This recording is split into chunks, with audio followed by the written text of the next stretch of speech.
الحمد لله الذي وحده والصلاة الشيطان الرجيم بسم الله الرحمن الرحيم فمن يعمل مثقال ذرة خيرا يره ومن يعمل مثقال ذرة شرا يره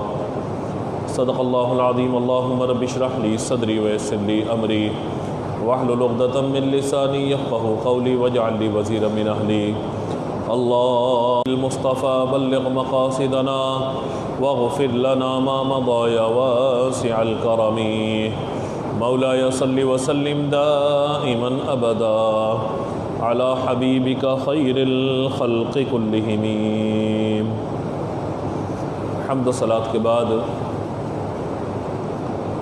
پارہ نمبر 30 سورۃ الزلزال کی آخری دو آیات آیت نمبر 7 اور آیت نمبر 8 کو تلاوت کیا ہے. انشاءاللہ سورۃ الزلزال کا ترجمہ اور مختصر تفسیر انشاءاللہ آج ہم سنیں گے. سورۃ الزلزال کے بارے میں دو اقوال ہیں. بعض علماء نے لکھا کہ یہ مکی صورت ہے اور بعض نے لکھا یہ مدنی صورت ہے، اور نزول کے اعتبار سے اس کا نمبر 93 ہے اور قرآن پاک کی ترتیب کے اعتبار سے اس کا نمبر 99 ہے. اس سورۃ المبارک میں ایک رکوع ہے اور 8 آیات ہیں. سورہ زلزال میں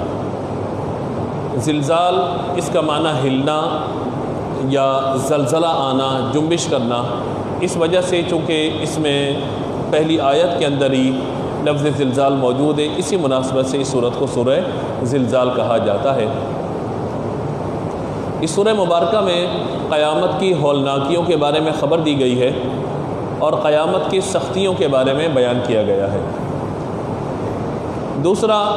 اللہ رب العزت جل جلالہ نے اس سورہ مبارکہ میں اس بات کو بھی بیان فرمایا کہ قیامت کے دن اللہ تبارک و تعالی زمین کو حکم دے گا کہ زمین پر جس شخص نے اللہ کی مخلوق نے جو بھی کام کیے ہوں گے، زمین کو اللہ تعالیٰ قوت گویائی عطا کرے گا یا اسے کلام کرنے کی توفیق عطا فرمائے گا، اور پھر زمین ہر کسی کی خیر اور ہر کسی کا شر اللہ کے سامنے بیان کر دے گی. جس طرح آج ہمارے یہاں ہوتا ہے کہ CCTV کیمراز میں کوئی چیز ریکارڈ ہو رہی ہوتی ہے، کوئی بندہ اس کو علم نہیں ہوتا کہ کیمرہ مجھ پہ لگا ہوا ہے یا میں آیا ہوں، کیا کرنا ہوں کیا نہیں کرنا. CCTV کیمرہ چیز کو ریکارڈ کر لیتا ہے اور ہر آنے والے کی جانے والے کی وہ خبر رکھتا ہے. تو یہ تو ہمارا بنایا ہوا ایک آلہ ہے انسانوں کا کہ وہ انسان کے تمام معاملات کو، حرکات اور سکنات کو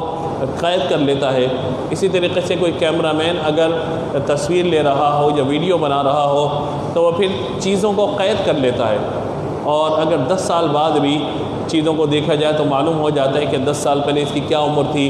یا فلاں کی شادی میں، فلاں کی میت میں، فلاں کے جنازے میں، فلاں کی تقریب میں، فلاں کے ولیمے میں یا فلاں کے عقیقے میں یہ بندہ کیا کر رہا تھا. تو ویڈیو یا تصویر اس کی عکاسی کر دیتی ہے. تو یہ تو ہمارا بنایا ہوا نظام ہے. ایک اللہ تبارک و تعالیٰ نے نظام بنایا ہے کہ زمین کے اوپر جو شخص جس طرح کا عمل کرے گا زمین اس کو قید کر لے گی، زمین محفوظ کر لے گی، اور اللہ تبارک و تعالیٰ قیامت کے دن پھر زمین کو حکم دے گا کہ ان سب لوگوں کے بارے میں بیان کرو. تو جس سے جو نیکی جس زمین کے حصے پر کی ہوگی وہ نیکی بیان کر دی جائے گی، اور جہاں کوئی شر، کوئی شرارت، کوئی برا کام کیا ہے، کوئی گناہ کیا ہے، پھر زمین کا وہ حصہ اسے پھر بیان کر دے گا. اس سورہ مبارکہ کے آخر میں جو آج کا ہمارا خاص موضوع ہے، وہاں بیان فرمایا گیا کہ قیامت کے دن لوگ مختلف احوال کے ساتھ اللہ کی بارگاہ میں حاضر ہوں گے. بعض لوگ وہ ہوں گے کہ جو کافر ہیں، بعض لوگ وہ ہیں جو مسلمان ہیں، بعض وہ ہیں جنہوں نے اپنی پوری زندگی نیکیوں کے ساتھ گزاری ہے، بعض وہ ہوں گے کہ جن کی زندگی میں نیکیاں بھی ہیں اور گناہ بھی ہیں، بعض وہ ہوں گے کہ جو اللہ تبارک و تعالیٰ کے خوف میں ہمیشہ اپنی زندگی بسر کرتے ہیں، بعض اوقات وہ ہوں گے کہ جو اللہ تبارک و تعالیٰ کا ڈر اور خوف اپنے دل میں نہیں رکھتے. تو مختلف کیفیات کے لوگوں کا وہاں پر بیان فرمایا گیا، اور اللہ تبارک و تعالیٰ نے فرمایا کہ اگر کسی نے نیکی کی ہے فَمَن يَعْمَلْ مِثْقَالَ ذَرَّةٍ خَيْرًا يَرَهُ، ذرہ برابر بھی نیکی ہے تو اس کا اجر اسے دے دیا جائے گا. وَمَن يَعْمَلْ مِثْقَالَ ذَرَّةٍ شَرًّا يَرَهُ، اور جس نے کوئی شر کیا ہوگا، کوئی برائی کی ہوگی، تو وہ بھی اپنی برائی کے اس معاملے کو قیامت کے دن دیکھ لے گا، ملاحظہ کر لے گا. تو اوورآل یہ سورہ زلزال کا ایک عمومی تعارف کہ جو اس سورہ مبارکہ میں بیان فرمایا گیا کہ اس سورہ مبارکہ میں زلزلوں سے لے کر قیامت کی ہولناکیوں کا بیان، پھر زمین کیا کیا چیزیں بیان کر دے گی اس کا بیان ہوا، اور اس سورہ مبارکہ کے آخر میں اللہ تبارک و تعالیٰ نے خیر اور شر دونوں چیزوں کو بیان فرما دیا. ایک بات اور ذہن میں رکھیے گا کہ ایک لفظ ہمارے یہاں استعمال ہوتا ہے سزا، اور ایک ہوتا ہے جزا. سزا کا لفظ عام طور پہ گناہ گاروں کے لیے یا کافروں کے لیے استعمال ہوتا ہے کہ اس نے گناہ کیا، اس کو قیامت کے دن سزا دی جائے گی. تو سزا کا لفظ اکثر جو ہے یہ گناہ گار کے لیے، کافر کے لیے استعمال ہوتا ہے. اور جزا کا معنی ہوتا ہے بدلہ. جزا کا معنی بدلہ. تو یہ جزا کا لفظ اکثر مسلمانوں کے لیے استعمال ہوتا ہے یا نیک لوگوں کے لیے کہ ان کی جزا جنت ہوگی یا ان کا بدلہ اللہ تعالیٰ جنت کی صورت میں انہیں عطا فرمائے گا. تو سزا و جزا کا جو تصور ہے یہ وہ بنیادی عقیدہ ہے کہ جس پر میں اور آپ اپنی زندگی گزارتے ہیں. اگر یہ بنیادی عقیدہ تصور نہ ہو ہمارے سامنے تو یاد رکھیے کہ پھر انسان باقی نہیں رہے گا. اور یہ بھی یاد رکھیے گا، میں ضمناً یہ بات یہاں پہ عرض کر کے پھر ترجمے کی طرف حاضر ہوتا ہوں، انسان کو ہمیں انسان تصور کرنا چاہیے. بولیے میں نے کیا عرض کیا؟ انسان کو ہمیں انسان تصور کرنا چاہیے. ہم بعض اوقات انسان کو دو صورتوں میں لے لیتے ہیں، یا تو ہم اسے بہت اچھا مانتے ہیں یا بہت برا مانتے ہیں. یاد رکھیے گا انسان مکمل وائٹ بھی نہیں ہوتے، مکمل بلیک بھی نہیں ہوتے. یعنی ایسا نہیں ہے کہ انسان ہر وقت اللہ کی نافرمانی میں گناہ کے اندر لگا رہے، اور نہ ہی ایسا ہوتا ہے کہ ہر وقت انسان تسبیح ہاتھ میں لے کے مصلی لے کے مسجد میں بیٹھا رہے گا. بلکہ انسان ہے، اس سے اگر نیکیاں سرزد ہوئی ہیں تو بتقاضۂ بشریت کوئی نہ کوئی خطا بھی اس سے ہوگی، کوئی نہ کوئی گناہ بھی ہوگا. ہم کیا کرتے ہیں کہ کسی کی ایک نیکی کی وجہ سے عمر بھر اس کے ساتھ ہو جاتے ہیں اور کسی کی ایک برائی کی وجہ سے عمر بھر اس کا ساتھ چھوڑ دیتے ہیں. تو ایسا نہیں ہے، بلکہ ہمیں لوگوں کو گرے لسٹ میں رکھنا چاہیے. یعنی کبھی انسان پر جب روحانیت کا یا نیکی کا غلبہ ہوتا ہے تو وہ تو اس کیفیت میں چلا جاتا ہے کہ آنسو بھی بہہ رہے ہوتے ہیں، خوف خدا بھی اس میں موجود ہوتا ہے، اللہ کے ذکر کی لذت بھی اسے حاصل ہو رہی ہوتی ہے. کبھی یہ کیفیت ہوتی ہے، اور یہ آپ کے ساتھ بھی ہوا ہوگا، ہمارے ساتھ بھی ہوا ہے. بعض اوقات اچانک اللہ تعالیٰ کا خوف ایک دم سے دل میں آ جاتا ہے اور بندہ رونا شروع کر دیتا ہے. اللہ تعالیٰ کا عذاب اس کے سامنے آتا ہے، ڈرنا شروع کر دیتا ہے بندہ، اور عبرت پکڑتے ہیں یا اللہ مجھے معاف کر دے، اب نہیں کروں گا. لیکن بعض اوقات اس کا نفس یا شیطان جب اس پہ غالب آتا ہے تو وہ گناہ کر جاتا ہے کہ شیطان بھی پناہ مانگے. تو یہ انسان کی کیفیت ہے. ہر وقت انسان، ہم یہ کہیں کہ تسبیح لے کر مصلی پہ بیٹھا رہا ہے، ایسا بھی نہیں ہوگا. اور ہر وقت شراب پیتا رہا، زنا بدکاری کرتا رہا، ایسا بھی نہیں ہوگا. برے انسان کے اندر کوئی نہ کوئی اچھائیاں موجود ہوں گی، اور اچھے انسان کے اندر کوئی نہ کوئی خامیاں برائیاں موجود ہوں گی. ہمیں انسانوں کو فقط انسان تصور کرنا چاہیے، اور یہ ہوتا ہے اولیاء اللہ کی صحبت میں، نیک لوگوں کی صحبت میں. یا اس وقت ہم اللہ کے گھر میں مسجد میں بیٹھے ہوئے، قرآن کی تلاوت ہو رہی ہے،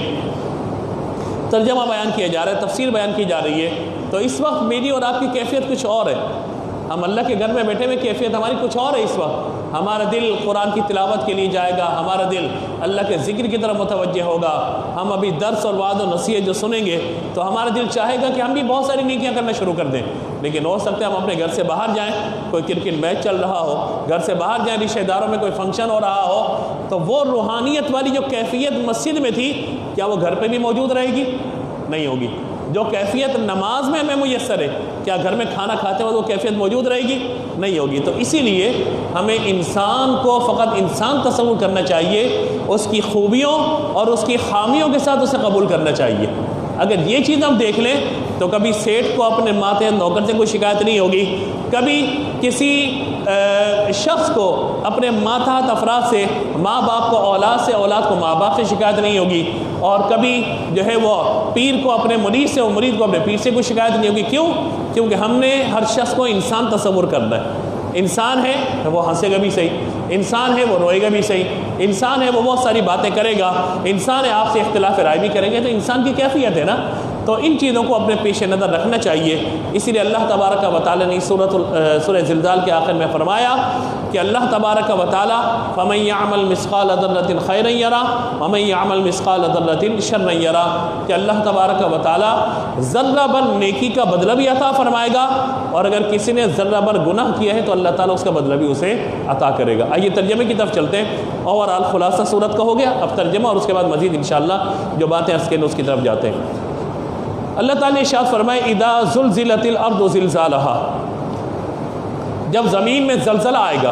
جیسا کہ اس میں زلزلہ آنا اور اس کا تھر تھرانا یہ اللہ کا ازلی فیصلہ ہو چکا ہے، اور یہاں مراد یہ ہے کہ زلزلہ جب آئے گا تو فرمایا گیا کہ اس وقت زمین پر کوئی بھی چیز باقی نہیں رہے گی، نہ انسان باقی رہیں گے، یعنی جب سور پھونکا جائے گا، یہاں زلزلے سے مراد قیامت کا زلزلہ ہے، جب سور پھونکا جائے گا تو فرمایا کہ حضرت اسرافیل علیہ السلام جب سور پھونکیں گے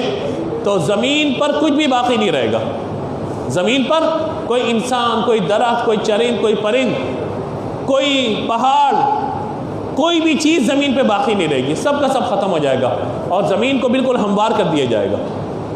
زمین کو بالکل ہموار کر دیا جائے گا۔ ابھی زمین کہیں سے اوپر ہے، ابھی زمین کہیں سے نیچے ہے، لیکن پھر زمین کو بالکل ہموار کر دیا جائے گا جب سور پھونکا جائے گا، یعنی پہلے سور میں ہر چیز فنا ہو گئی، زلزلہ آ گیا، اور دوسرا سور جب پھونکا جائے گا اللہ تبارک و تعالیٰ اپنی مخلوق کو زندہ ہونے کا حکم ارشاد فرمائے گا، تمام کے تمام لوگ زندہ ہو جائیں گے اور پھر قیامت قائم ہو جائے گی۔ بہرحال یہ ایک بات ضرور ہے کہ پہلا سور پھونکا جائے گا اور اس کے بعد دوسرا سور جب پھونکا جائے گا، اس میں فاصلہ کتنا ہوگا؟ کیا ایک دن کا فاصلہ ہوگا، ایک سال کا فاصلہ ہوگا، ہزاروں سال کا فاصلہ ہوگا؟ یہ بات باوجود تلاش کے، باوجود کوشش کے ہمیں نہیں ملی۔ درمیان میں کتنا عرصہ ہوگا کہ جب کوئی نہیں ہوگا؟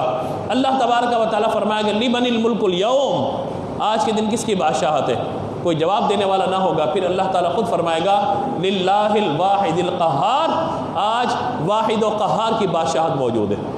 تو وہ کتنا عرصہ ہوگا؟ اس عرصے کو محدثین نے، مفسرین نے کہیں بھی بیان نہیں فرمایا، تو اللہ تبارک و تعالیٰ ہی جانتا ہے بہتر کہ وہ کتنا عرصہ ہوگا کہ جب زمین پر کوئی بھی موجود نہ ہوگا، پہلے سور پھونکنے کے بعد سے لے کر دوسرے سور پھونکے جانے تک، کیونکہ تمام مخلوق اللہ تبارک و تعالیٰ کی ختم ہو جائے گی،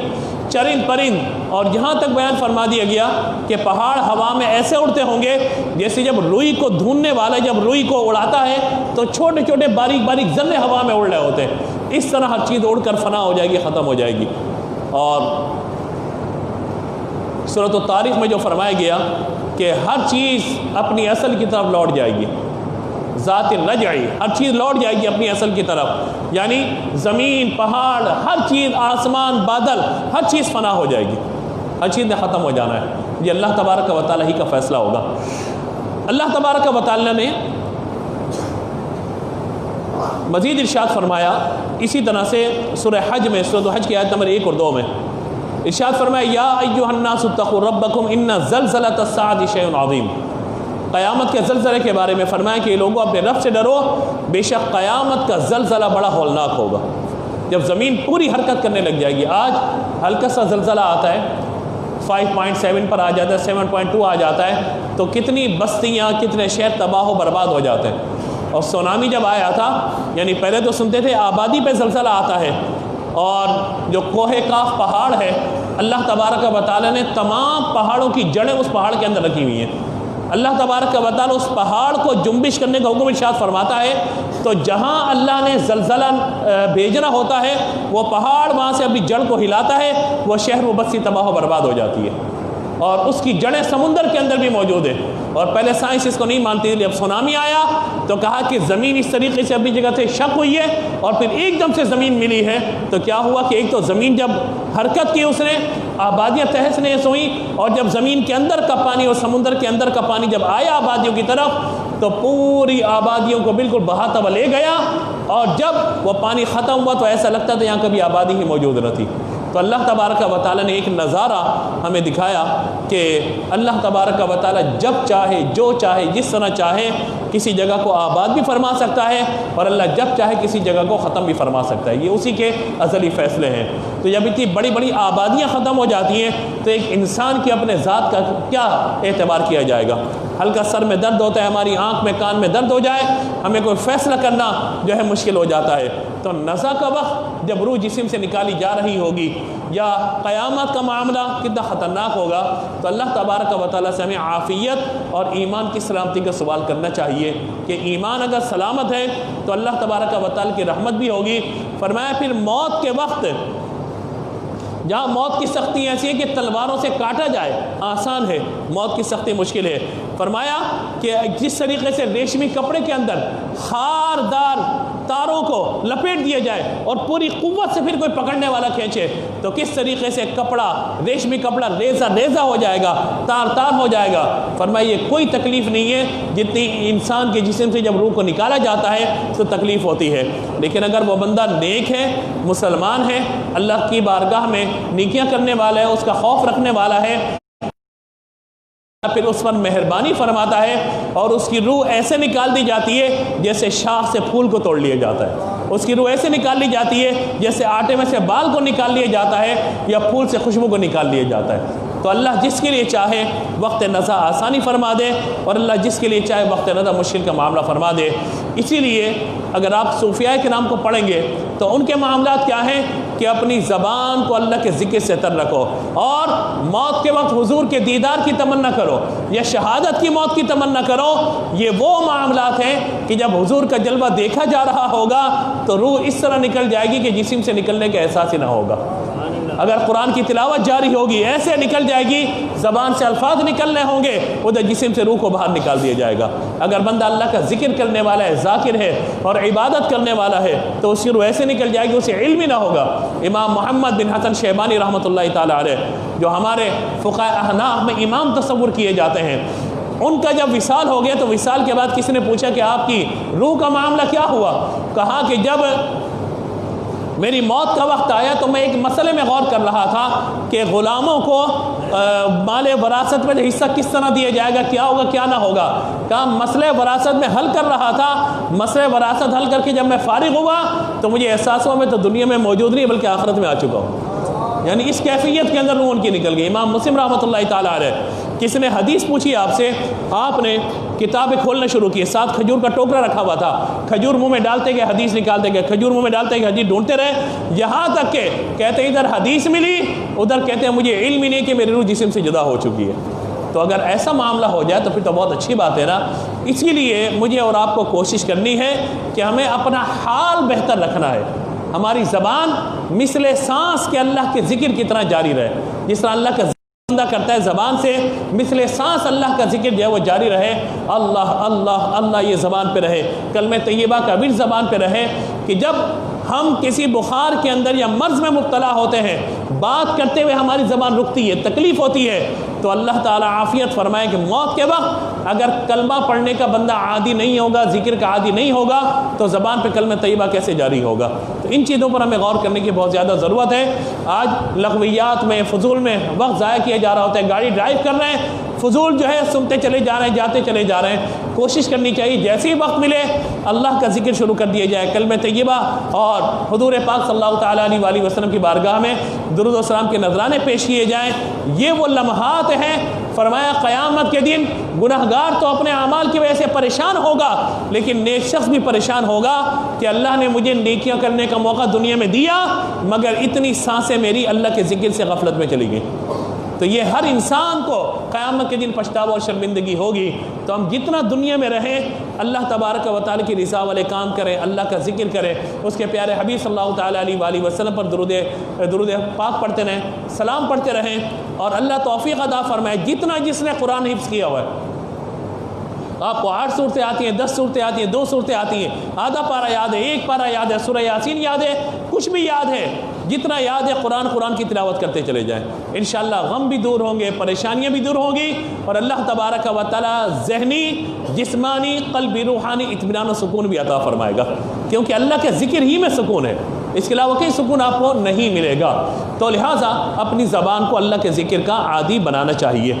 اور فرمایا کہ قیامت کا زلزلہ کیا ہوگا، یوم ترونہا تذل کل مرضعۃ عما ارضعت، وَتَدْعُ كُلُّ ذَاتِ حَمْلٍ حَمْلَهَا وَتَرَى النَّاسَ سُكَارَىٰ وَمَا هُمْ بِسُكَارَىٰ وَلَٰكِنَّ عَذَابَ اللَّهِ شَدِيدٌ۔ فرمایا کہ جس دن تم دیکھو گے یہ حالت ہوگی کہ ہر دودھ پلانے والی اپنے بچے کو بھول جائے گی، ہر حمل والی اپنے حمل کو ڈال دے گی، لوگوں کو ایسے دیکھو گے جیسے وہ نشے میں ہیں، حالانکہ وہ نشے میں نہ ہوں گے، لیکن یہ اللہ تبارک و تعالیٰ کا عذاب ہوگا، اور اللہ تبارک و تعالیٰ کا عذاب عذاب اللہ شدید، شدید ترین عذاب ہوگا۔ تو قیامت کے ہولناک یا قیامت کے معاملات بڑے سخت ہیں، بس اللہ تعالیٰ جس کو عافیت عطا فرمائے اس کے لیے عافیت و سلامتی ہے، ورنہ اللہ تعالیٰ اگر کسی کی گرفت فرما لے تو انسان کو پھر رہنا ہی مشکل ہو جائے گا۔ آیت نمبر 2 اور 3 فرمایا وَأَخْرَجَتِ الْأَرْضُ وَأَثْقَالَهَا، زمین اس دن اپنا بوجھ نکال کے باہر پھینک دے گی۔ وَقَالَ الْإِنسَانُ مَا لَهَا، آدمی کہے گا کہ زمین کو کیا ہو گیا کہ اس نے سب کچھ نکال کے باہر پھینک دیا۔ اس کی 2 تفسیریں بیان فرمائی گئی۔ ایک تو تفسیر یہ بیان کی گئی کہ زمین میں جتنے خزانے ہیں، زمین میں جتنے خزانے ہیں، قرب قیامت میں اللہ تبارک و تعالیٰ زمین کو حکم دے گا خزانوں کو باہر نکال کے پھینک دے۔ جب خزانے باہر آ جائیں گے، حضرت ابو ہریرہ رضی اللہ تعالیٰ عنہ فرماتے ہیں کہ زمین سونے چاندی کے ستونوں جیسے، یعنی ستون بڑے بڑے پلرز،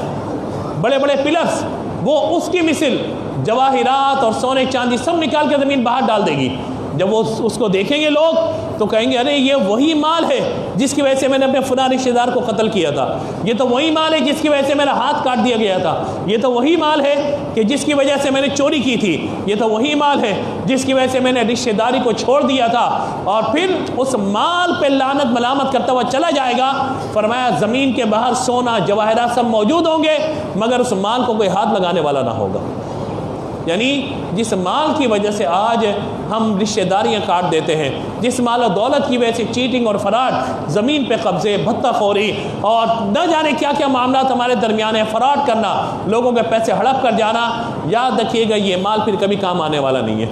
اور یاد رکھیے گا کہ لوگوں نے آج یہ سمجھ لیا کہ ہمارے پاس پیسہ جتنا زیادہ ہوگا اتنا سکون زیادہ ہوگا۔ یہ تصور کر لیا لوگوں نے، آپ پیسے سے بہترین گھر خرید سکتے ہیں، اے سی آپ لگا سکتے ہیں، اچھا بیڈ لے سکتے ہیں، لیکن بتائیے نیند کہاں سے لے کر آئیں گے؟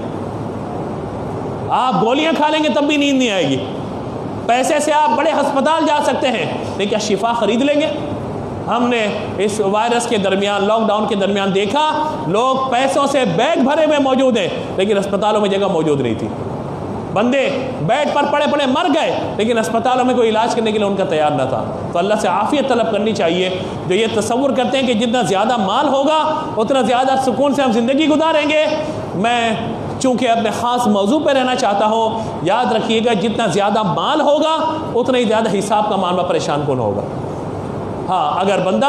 مال کماتا ہے اور حلال ذرائع میں خرچ کرتا ہے تو ایک الگ بات ہے، لیکن یہاں سے بھی پیسہ آ جائے، وہاں سے بھی آ جائے، یہ بھی پکڑ لو وہ بھی پکڑ لو، یاد رکھیے اللہ سے ہمیشہ دعا کیجئے کہ اللہ تعالیٰ اتنا مال حلال عطا فرمائے کہ اللہ تعالیٰ مخلوق کی محتاجی سے محفوظ رکھے۔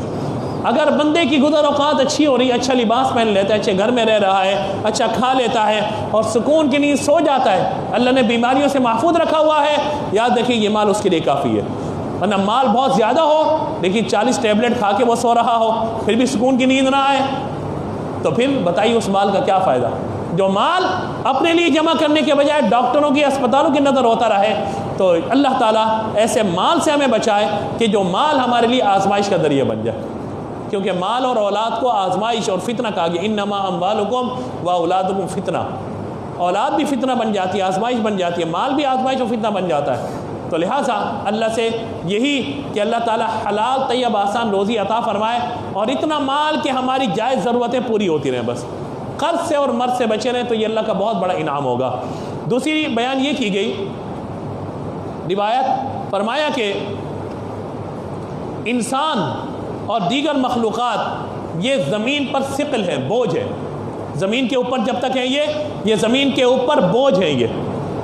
یہ زمین پر بوجھ ہیں، اور جب زمین کے اندر چلے جائیں گے تو زمین کے اندر یہ بوجھ بن جائیں گے۔ تو فرمایا کہ وَأَخْرَجَتِ الْأَرْضُ أَثْقَالَهَا وَقَالَ الْإِنسَانُ مَا لَهَا، یہاں تک کہ زمین اس بوجھ کو نکال کے باہر پھینک دے گی۔ آپ دیکھیے نا کہ بعض اوقات وہ لوگ کہ جو دریا برد ہو جاتے ہیں، سمندر میں مر جاتے ہیں، انتقال کر جاتے ہیں، تو سمندر انہیں اپنے اندر نہیں رکھتا بلکہ ان کی میتوں کو، ان کی لاشوں کو اٹھا کے باہر پھینک دیتا ہے، چاہے وہ انسان ہو، چاہے وہ مچھلی ہو، چاہے کوئی اور درندہ ہو، سمندر باہر پھینک دیتا ہے، اسی طریقے سے زمین کا معاملہ بھی یہ ہوگا کہ قیامت میں زمین ان سب کو نکال کے باہر ڈال دے گی۔ تو انسان کہے گا یہ کیا ہوا؟ کہا جائے گا اب یہ وہ وقت ہے جس کا اللہ تعالیٰ نے تم سے وعدہ فرمایا تھا